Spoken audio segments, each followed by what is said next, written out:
கற்பினும் ஓத்துக்கொளலாகும் பார்ப்பான் பிறப்பொழுக்கம் குன்றக்கெடும். வேதியர்க்கு அழகு வேதமும் ஒழுக்கமும் அப்படின்னு வெற்றி வேர்க்கை சொல்கிறது. ஒரு பார்ப்பனனாக பிறந்து விட்டான் அப்படின்னு சொன்னால் கட்டாயமாக வேதம் ஓதுதல் அப்படிங்கிறத செய்யணும். வேதம் ஓதுறது சும்மா அப்படி புஸ்தகத்தை பார்த்து படிக்கிறது இல்லை, நல்ல மனப்பாடம் பண்ணணும். இங்கே வள்ளுவர் என்ன சொல்கிறாருன்னா, நீ அந்த வேதம் ஓதுவதற்காக எடுத்த முயற்சிகள் எல்லாம் போக உனக்கு வேதமே மறந்து போயிடுத்து அப்படின்னா கூட அதை திரும்ப படித்து உனக்கு ஞாபகப்படுத்திக்கலாம். ஆனால் நீ ஒழுக்கம் தவறிவிட்டாய் அப்படின்னு சொன்னால் உனக்கு அந்த வேதம் படித்ததற்கான எந்த ஒரு மரியாதையும் இருக்காது அப்படின்னு வள்ளுவர் சொல்கிறார். அதுதான் இங்கே ரொம்ப முக்கியம். முந்தி காலத்தில் விந்திய மலைக்கு வடக்கு பக்கத்தில் சிந்து நதிக்கு பக்கத்தில் குஞ்சரபுரின்னு ஒரு நகரம் இருந்தது. இது அம்புலி மாமா கதை மாதிரி ஒரு கதைன்னு வச்சுக்கோங்களேன். அந்த நகரத்தில் சந்திரசேகரன் அப்படின்னு ஒரு அந்தணர் ஒருவர் இருந்தார். அவருடைய அரசன் பரிபுரஞ்சயன் அப்படிங்கிற ஒரு அந்த அரசனுக்கு அவர் புரோகிதனாக இருந்தார். அப்போனா அரச புரோகிதர்னா எவ்வளோ உயர்ந்த ஸ்தானத்தில் இருப்பார்னு பார்த்துக்கணும். அதுக்காக இந்த கதையெல்லாம் சொல்கிறோம், பேக்ரவுண்டெல்லாம்.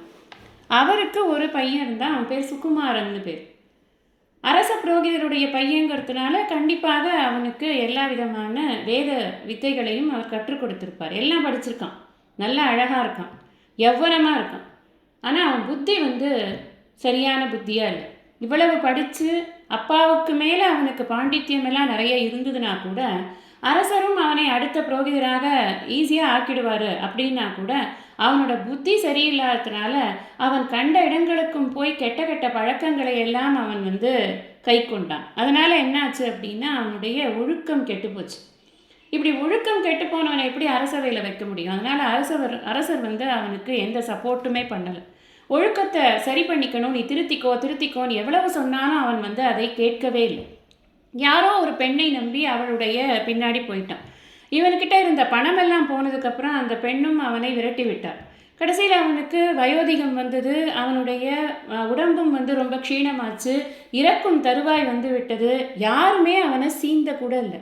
எப்பேற்பட்ட ஒரு குலத்தில் பிறந்திருக்கிறான், எவ்வளவு பெருமை வாய்ந்தது, எவ்வளவு படிச்சிருக்கான். ஆனால் கடைசியில் இறக்கும் பொழுது யாருமே இல்லாத ஒரு சூழ்நிலையில் அவன் அனாதையாக இறந்தான் அப்படிங்கிறது அவனுடைய கதையாக சொல்லப்படுகிறது. இந்த கதையெல்லாம் எதுக்கு சொல்லப்படுகிறது அப்படின்னா, ஒழுக்கம் இல்லாமல் போனால் எந்த பெருமையும் இல்லை அப்படின்னு நாம் தெரிஞ்சுக்கணுங்கிறதுக்காக தான்.